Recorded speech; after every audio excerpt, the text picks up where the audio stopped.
नमस्कार मंडळी, मी मीना तुळसकर. आज मी तुम्हाला आंब्याच्या रसाचा शिरा दाखवणार आहे. चला तर मग बघूया साहित्य.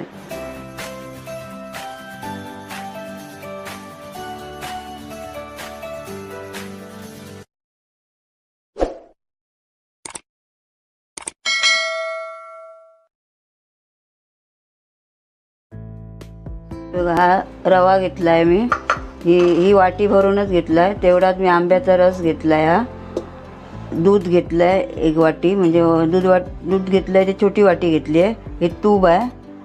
हे ड्रायफ्रूट म्हणजे बदाम, काजू आणि मनुके हे घेतले त्याच्यामध्ये घालायला.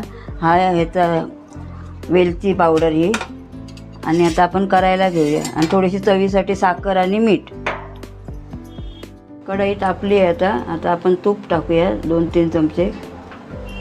लागलं तर अजून टाकायचं.